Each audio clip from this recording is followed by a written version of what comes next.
bienvenue dans cette nouvelle vidéo. Bon, aujourd'hui je vous retrouve, on est le 2 juillet, on est dans le jardin, il fait beau et le voisin tombe. Donc je vais parler rapidement et puis après je vous embarquerai avec moi. Mais juste pour faire un petit point, pour donner suite à la dernière vidéo, parce qu'il y avait 2-3 trucs que je vous avais pas dit. Donc en fait, au tout début de la dernière vidéo, je vous ai montré la panne nap-nap qui couvait. Quand on est rentré des Canaries, on l'a découvert sur un nid en train de couver 4 œufs. Et finalement, donc on a l'habitude pour la protéger des prédateurs quand elle couve, de lui mettre une petite cabane au-dessus d'elle avec une porte, et du coup tous les jours on ouvre la porte et toutes les nuits on referme. Comme ça elle est protégée si jamais il y a un renard ou quoi, parce que les femelles pannes, quand elles couvent, elles bougent pas de leur nid et du coup elles peuvent rapidement se faire prédater. Donc d'habitude on fait ça tous les ans, et cette année en fait elle s'est mise dans l'encadrement d'une porte, d'un portillon, ce qui fait qu'on pouvait pas bien installer la cage au-dessus, la petite cabane. Et du coup on l'a déplacée de 50 cm et elle a jamais voulu se remettre sur ses œufs. Donc du coup les œufs qui avaient commencé à être couvés n'ont pas été continués à être couvés. Donc voilà, c'est tombé à l'eau et du coup elle s'est barrée et voilà quoi. Donc pour cette couvaison là c'est annulé. Donc je vous dis ça fait bien 2 semaines. Et là dernièrement ça fait 3-4 jours qu'on ne la voit pas, la panne, et je pense qu'elle est en train de couver une nouvelle fois sur un autre nid, mais du coup elle s'est pas du tout mise au même endroit, elle a dû se mettre chez les voisins. Donc j'ai cherché vite fait comme ça chez les voisins, mais là cet après-midi on va vraiment prendre le temps de fouiller partout parce qu'il faut quand même la protéger. Ça fait déjà 3 nuits qu'elle n'est pas protégée, ouais, 3 ou 4 nuits, donc voilà, on va pas risquer de se faire manger, donc voilà. Donc c'est la mission. J'espère que dans cette vidéo je pourrai vous montrer qu'on a trouvé la panne. Voilà, ça c'était pour la panne. Je sais plus ce que je vous avais dit, si je vous avais tenu au courant aussi des oies. Les oies elles couvaient rien, mais elles couvaient. Il n'y avait pas d'œufs mais elles couvaient, on a 2 femelles oies. Et en fait j'avais voulu cette année trouver des œufs d'oies fécondés pour les glisser en dessous elles et qu'elles aient des petits. Sauf que après réflexion je me suis dit ça ferait plaisir aux oies d'élever des petits, ça me ferait plaisir de voir des petits canetons et tout, mais des petits oisons, mais on n'a pas de mare chez nous, enfin on a un tout petit bac d'eau mais c'est pas terrible quoi. Déjà pour 2 oies je trouve que c'est pas terrible, donc ça sert à rien d'en avoir plus si c'est pour ne pas les avoir dans des super conditions. Donc si un jour on a une mare on leur fera faire des petits, mais en tout cas voilà, pour cette année en tout cas on a annulé ça. Voilà. Ça c'était juste pour faire le petit point sur la dernière vidéo et vous donner des nouvelles du coup de ce qui s'était passé. Dernièrement là, donc là on est samedi, mercredi dernier, j'étais au téléphone dans la cour et au portail je vois un mouton. Nous n'avons pas de mouton, donc un mouton noir style mouton d'Ouessant, mais vous savez les moutons d'Ouessant souvent ils sont hybridés avec des moutons normaux, donc en fait c'est un mouton un peu plus grand qu'un mouton d'Ouessant mais quand même un petit format. Et donc j'appelle mon chéri qui était sous la douche, on se précipite et tout. Il était vraiment à 2 mètres du portail, quand il nous a vus il est parti. Et bref, on a réussi à le rabattre vers notre portail 2 fois.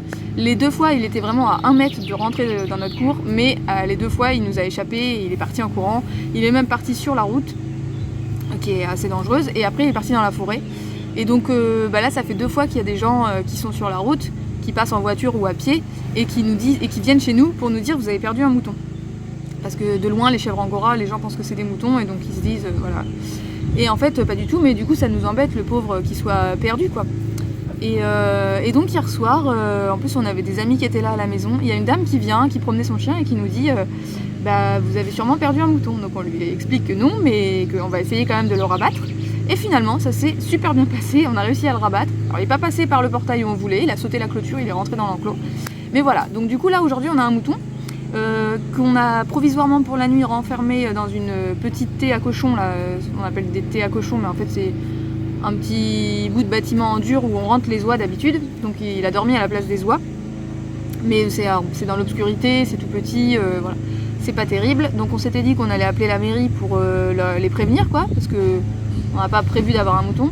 Finalement la mairie s'est fermée le week-end, donc on va au moins le garder ce week-end. Donc je pense qu'on va le lâcher dans l'enclos où il y a Mistral, les chèvres naines et bambou, la cochonne. On verra comment ça se passe. Et puis vu qu'on a plusieurs enclos, si ça se passe mal, on essaiera de le mettre ailleurs. Enfin, on verra. De toute façon, on pourra toujours le rattraper. Ce qui est bien, c'est que les moutons, c'est rassuré quand c'est dans un groupe d'animaux. Ce qui fait que hier, pour le rabattre dans la chèvrerie, on a sorti les chèvres et en fait il a suivi les chèvres. Ça l'a rassuré. Le fait d'être tout seul, il est en stress, mais quand il est avec les chèvres, ça va. Bon, je suis pas trop fan du fait de le mélanger avec mes animaux, mais en même temps, là, on n'a pas trop le choix. Parce que bon, on sait pas s'il peut nous ramener des maladies ou quoi. Mais en même temps, là, on n'a pas trop le choix parce qu'on peut pas le laisser renfermer dans la petite thé à cochon qu'on a pendant 2-3 jours. Voilà, et en plus un mouton il faut pas que ça s'arrête de manger, un ruminant il faut pas que ça s'arrête de ruminer, de manger, donc il faut qu'il broute. Donc voilà, j'ai posé l'appareil sur la table et il y a Roxane qui est montée juste à côté de vous. C'est quoi ça, ma Roxane? Voilà. Donc voilà, mission mouton pour ce week-end. Du coup, on a un mouton au moins pour le week-end. On verra ce qu'on en fait après. C'est un jeune, je pense que c'est un jeune, je sais pas trop. Normalement, je vais demander confirmation quand même, mais normalement les moutons ne s'hybrident pas avec les chèvres, donc il n'y a pas de risque là-dessus. Donc voilà. Sinon, la mission du week-end, c'est aussi de faire du grand rangement. Alors en ce moment, on est en train de faire construire des pilasses et poser un portail. Parce qu'on a une sorte de palette depuis 6 ans qui était provisoire mais qui est restée quand même assez longtemps en guise de portail. Donc là cette année on s'est lancé dans l'achat d'un portail. Donc l'artisan est en train de faire les travaux. Et donc c'est un peu le bazar devant la maison. Mais je suis super contente parce qu'on avait un gros tas de gravats depuis qu'on a emménagé. En fait à chaque fois qu'on a des gravats on les mettait à l'entrée de la maison. Et c'était une mauvaise idée parce que ça fait dégueulasse. Et donc cet artisan qui est venu avec sa mini pelle pour creuser la tranchée pour poser le portail, il nous a enlevé tous ces gravats, donc je suis super contente, mais du coup c'est quand même un peu le bazar. Donc on a plein de trucs à emmener à la déchetterie, donc ce matin c'est mission déchetterie. Je vais aussi faire du tri pour vider ce qui sera la future boutique.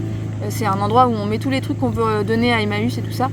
Donc là il n'y a pas d'Emmaüs tout près, mais je crois qu'il y a un secours populaire, donc lundi j'appellerai pour savoir s'ils veulent bien récupérer ce qu'on a à donner, puis sinon ça partira à la déchetterie malheureusement, ou alors j'essaierai d'aller dans un Emmaüs, mais c'est qu'il n'y en a pas tout près, donc c'est un peu galère.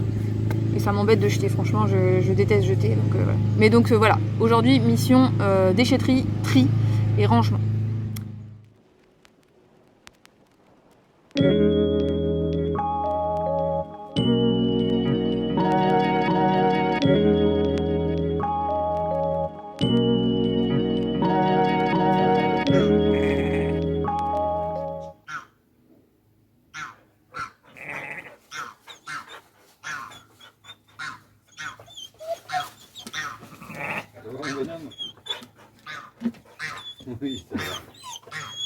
Et stop!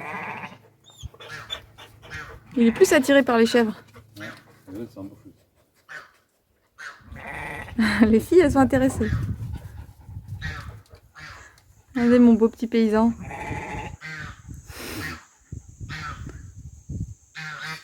Ça va, loulou? T'es beau?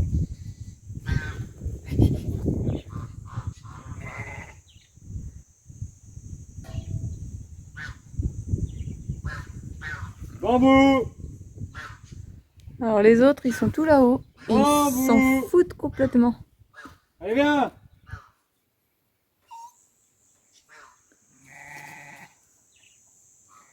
C'est qui? C'est un copain? Ça va les Barnabé?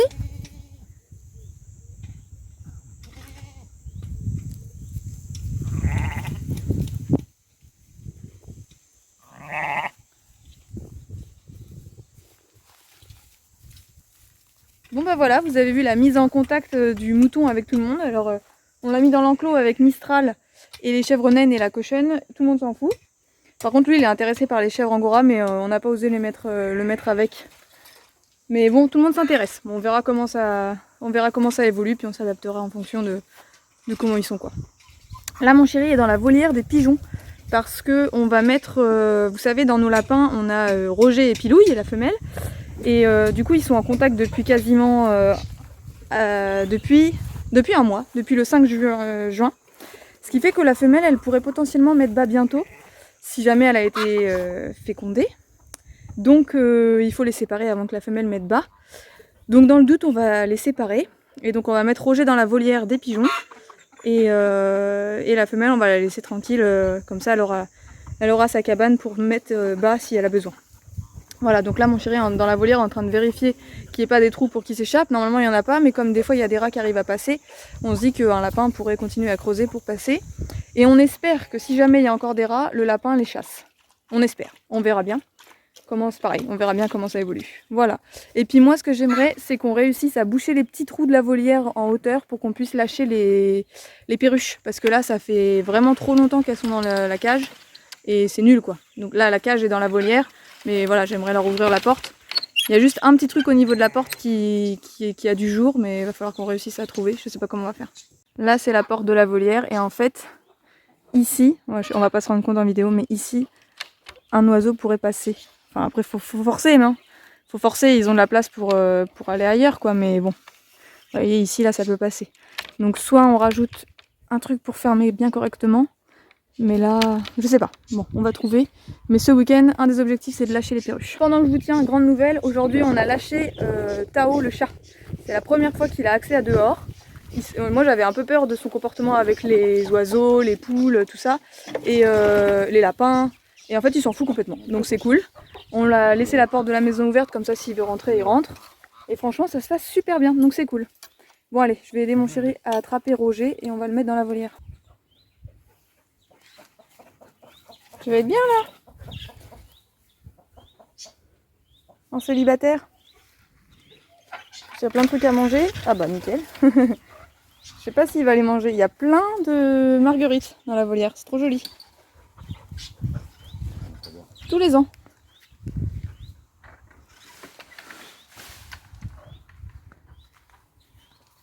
Mais il n'y a pas que ça, hein. Il y a plein d'herbes donc il va pouvoir manger aussi.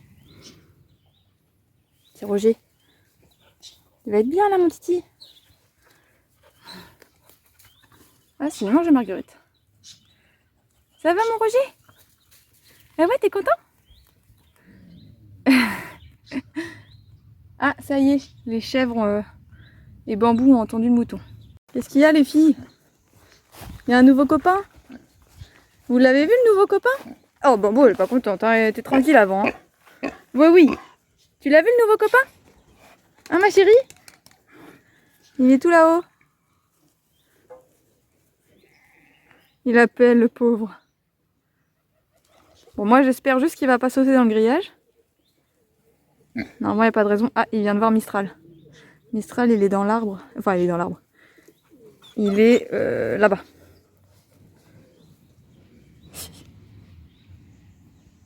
Ah il va y avoir contact. Bon désolé la qualité quand je zoome est pas terrible.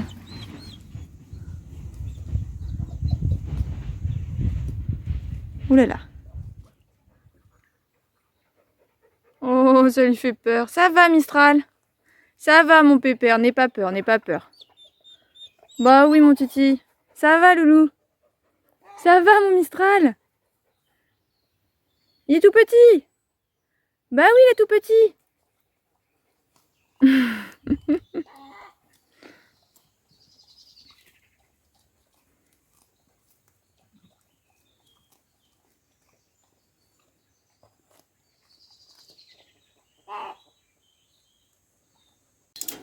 Une petite remorque de compète.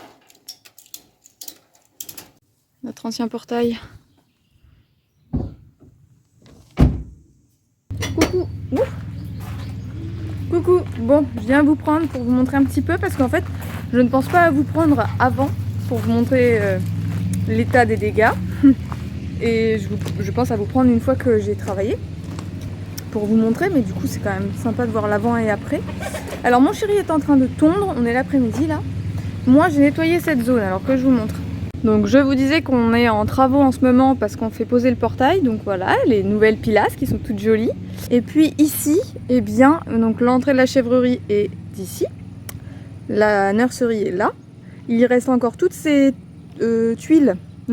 briques à se débarrasser, mais on voudrait les concasser pour faire soit des petits jardinets, soit pour faire dans des zones où il faut drainer pour les écoulements de pluie. Enfin bon voilà, on va les utiliser mais à bon escient comme on dit. Et à droite là, il y avait énormément de bazar, de gravats, c'était là notre tas de gravats. Donc là c'est dommage, je vous ai pas montré avant, mais tout le gravat a été retiré par la mini pelle de l'artisan qui est venu pour le portail, et moi je viens de finaliser en ratissant et tout ça pour que ça fasse propre, donc je suis plutôt contente. Donc voilà ce que ça donne. Alors plus tard on va remettre des gravillons propres pour que le sol soit bien plat, bien propre et uniforme.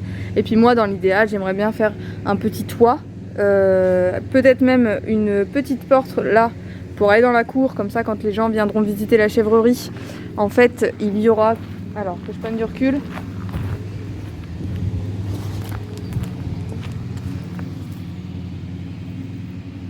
voilà, il y aura ici l'entrée de la chèvrerie, ici un point de vue sur la nurserie quand il y a les petits. Je veux faire une porte fermière, donc vous savez les portes qui peuvent s'ouvrir que en haut ou en bas, donc voilà, on pourra laisser ouvert le haut. À droite donc un petit auvent et puis un petit salon de jardin en palette je pense, voilà, pour se détendre. Et à gauche ce sera la boutique. Voilà, la boutique que je dois vider parce qu'il y a énormément de bazar, des choses qui doivent partir, comme je vous disais ce matin, dans des associations, enfin des choses comme ça. Donc pour l'instant aujourd'hui je m'y suis pas attelée, je pense qu'on va faire ça demain parce que là on a plutôt fait le gros œuvre on va dire. Mon chéri est en train de tondre, donc moi j'ai fait ça. Ça c'est encore à dégager. On a fait un aller-retour à la déchetterie, il va sûrement falloir en faire un deuxième. Et je viens de ratisser à fond la chèvrerie. Il faudra d'ailleurs que je leur remette du foin. Et puis, quand on sort de la chèvrerie, c'est cette zone-là que j'ai nettoyée. Voilà, parce que là il y avait des tôles, des casseaux de verre, des pierres, beaucoup d'orties, et en fait ça gardait l'humidité. Et en gardant l'humidité, même si en dessous la terre il n'y a pas beaucoup de terre en fait, il y a beaucoup de cailloux et de briques, mais du coup ça gardait l'humidité. Et ici je sais pas si vous verrez, bah si vous verrez, vous allez voir, ça fait vachement humide en fait. Alors là c'est parce qu'il y a eu des grosses pluies il y a peu de temps, mais c'est pas normal que ce soit si humide que ça, donc voilà. Bonjour tout le monde, on est dimanche et ce matin on a prévu de faire quelques soins aux chèvres avant de les sortir, puisqu'il faut faire le parage des ongles longs, donc c'est-à-dire leur couper les ongles qui poussent de trop et qui sucent pas assez, faire un traitement antiparasite extérieur et intérieur à tout le monde, et aussi faire le bouclage des jeunes qui sont nés cette année, donc Tricotte et Tomette. Donc il faut leur mettre deux boucles, enfin une boucle à chaque oreille. C'est pas ma partie préférée, mais voilà. Donc je vais vous montrer quelques images, mais je vais aussi en faire une vidéo à proprement parler pour rentrer un peu plus dans les détails. Donc si ça vous intéresse, je vous redirige vers la vidéo qui sortira à ce sujet. C'est parti.